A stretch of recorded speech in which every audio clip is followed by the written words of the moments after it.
శ్రీరామ్. అందరికీ నమస్తే, అందరికీ గుడ్ మార్నింగ్. మళ్ళీ ఒక కథ చెప్పుకుందాము. కర్మానుభవం ఎలా ఉంటుంది అనే దానికి ఒక చిన్న కథ చెప్పుకుందాం. మానవుని జన్మకు విముక్తి కలగాలి అంటే చేసిన పాపమైన పుణ్యమైన అనుభవించి తీరాల్సిందే.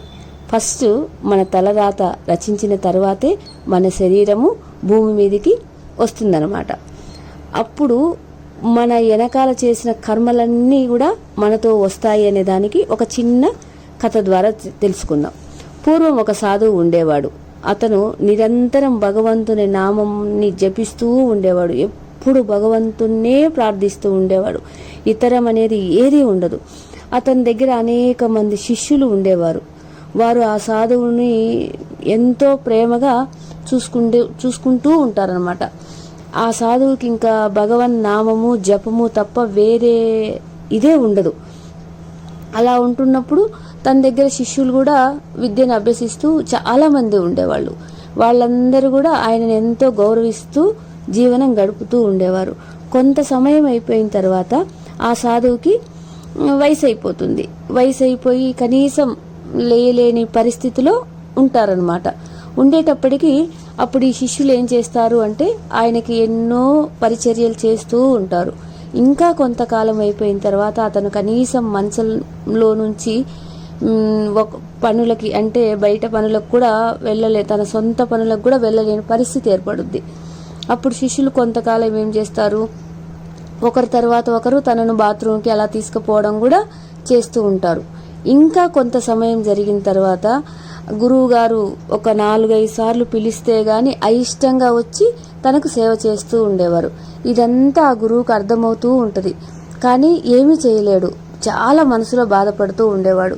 ఒకరోజు అర్ధరాత్రి పూట తను బాత్రూమ్కి వెళ్లాల్సిన సమయం వస్తుంది. సమయం వచ్చినప్పుడు శిష్యులు అక్కడే పక్కనే పడుకొని ఉంటారు.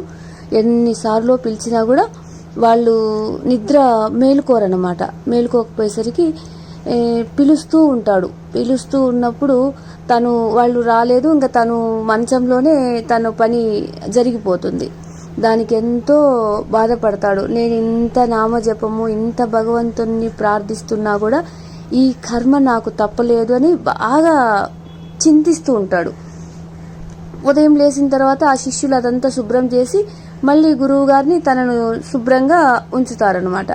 మళ్ళీ మరుసటి రోజు అదే సమయానికి మళ్ళీ అలాగే శిష్యుల్ని పిలిస్తే ఆ శిష్యులు ఎవరు కూడా అంటే నిద్రపోతూ ఉంటారు. పలకకూడదు అనే కాదు, నిద్రపోతూ ఉంటారు. ఆ సమయంలో గురువు గారు వాళ్ళని పిలిచి అలిసిపోయి అలా తనకు అర్థమవుతుందన్నమాట. అలా బాధపడుతూ ఉంటే అలా వచ్చి ఒక శిష్యుడు ఆ గురువుని అలా పట్టుకుంటాడు. అతని స్పర్శ ఎంతో అతని ఒళ్ళు పులకరించేలాగా ఉంటదన్నమాట. చీకట్లో ఎవరు అనేది అర్థం కాదు. తనను బాత్రూమ్ తీసుకెళ్లి తన పని తను చేపించుకొని మళ్ళీ తీసుకొచ్చి తనను యథాప్రకారంగా మంచం మీద పడుకోబెడతాడు. పడుకోబెట్టిన తర్వాత ఆ గురువు గారికి ఆ శిష్యుడు ఎవరనేది అర్థం కాదు. అర్థం కాక నైటు తన ముఖం కూడా చూడడు. కానీ తన స్పర్శలో ఏదో ఒక వైబ్రేషన్ కనిపిస్తుంది.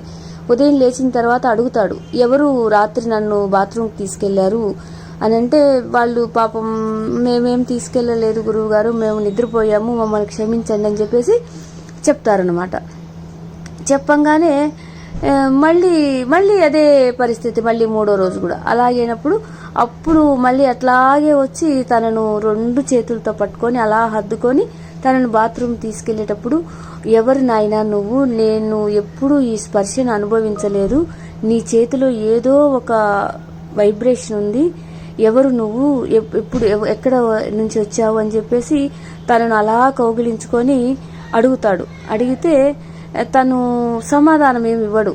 సమాధానం ఇవ్వకపోతే బాత్రూమ్ వెళ్ళొచ్చిన తర్వాత మంచంలో పడుకోబెట్టేటప్పుడు తన ముఖాన్ని అంతా గురువు గారు చేతులతో తడిమి అడుగుతారు, మీరెవరో సెలవు ఇవ్వండి, మీరు మామూలు వ్యక్తి కాదు అని చెప్తాడు. అప్పుడు భగవంతుడు నేనే భగవంతుణ్ణి అని తనకు తెలియచేస్తాడు. ఒక చిన్న వెలుగు చూపించి తన రూపాన్ని తనకు దర్శనమిస్తారనమాట. అప్పుడు ఇచ్చినప్పుడు గురువు గారు అడుగుతారు, మీరే వచ్చి నాకు ఇంత సపర్యలు చేయకపోతే నన్ను ఈ నరకం నుంచి తప్పించొచ్చు కదా మహానుభావ అని గురువుగారు ఎంతో బాధతో అడుగుతారు. అప్పుడు భగవంతుడు చెప్తాడు, నీ కర్మను భగవంతుడు సైతం కూడా తీసివేయలేడు. అంటే మరి నిరంతరం నేను నిన్ను నామజపము జపిస్తున్నాను కదా స్వామి, మరి నా కర్మను తొలగించవచ్చు కదా అని అడుగుతారు. నువ్వు నామం చేయడం వల్ల నీ చిన్న చిన్న కర్మలను మాత్రమే నేను తొలగించగలను, పెద్ద పెద్ద కర్మలను నేను దాటించలేను. అవి తప్పనిసరిగా అనుభవించవలసినదే. వాటిని మీరు అనుభవించే బాధని ఇదిగో ఇలాగ నేను స్వయంగా వచ్చి మీకు నేను సహాయం చేయగలను అంటారు. అదేంటి స్వామి, మీరు భగవంతుడు కదా, నా కర్మని ఇక్కడికిక్కడికి తుంచేయొచ్చు కదా అని అడుగుతాడు. అప్పుడు భగవంతుడు చెప్తాడు, నీ జీవిత కాలంలో నువ్వు భూమి మీదకి వచ్చేటప్పుడు ఈ కర్మలన్నీ నేను అనుభవిస్తాను అనేసి నువ్వు తీసుకొస్తావు. ఇప్పుడు నేను దాన్ని ఆ కర్మను నేను తుంచి వేస్తే మళ్ళీ నీ జీవితం ఈ బాధ అయితే ఎక్కడ నేను తుంచి వేయబడతానో అక్కడి నుంచే మొదలవుతుంది. అందుకని ఈ కర్మ బాధని ఈ జన్మలోనే అనుభవించండి. పెద్ద కర్మల బాధల్ని ఏ జన్మలో అవి అనుభవిస్తే మళ్ళీ జన్మకు అవి బాకీలలాగా రాకుండా ఉంటాయి అని మామూలు భాషలో చెప్తున్నానన్నమాట. పెద్ద పెద్ద బాధలు వచ్చినప్పుడు ఎవరికైనా సరే భగవంతుడు పక్కన ఉండి మనల్ని చూసుకుంటాడు. చిన్న చిన్న బాధలు నామస్మరణ ద్వారా మనకు తగలకుండా పక్కకి వెళ్ళిపోతాయి. ఇది మనకు భగవంతుడు తెలియజేసినటువంటి ఒక గొప్ప ఉదాహరణ, అనుభవం.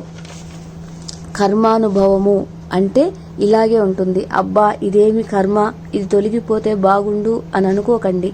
కర్మను భగవంతుని నామం జపిస్తూ హాయిగా చేసిన కర్మకి తృప్తిగా అనుభవిస్తే మళ్ళీ జన్మలోనైనా సరే ఈ కర్మ మనల్ని వెంబడించకుండా ఉంటుంది అని శ్రీకృష్ణ భగవానుడు తెలియచేస్తాడు మానవునికి. Thank you Sairam.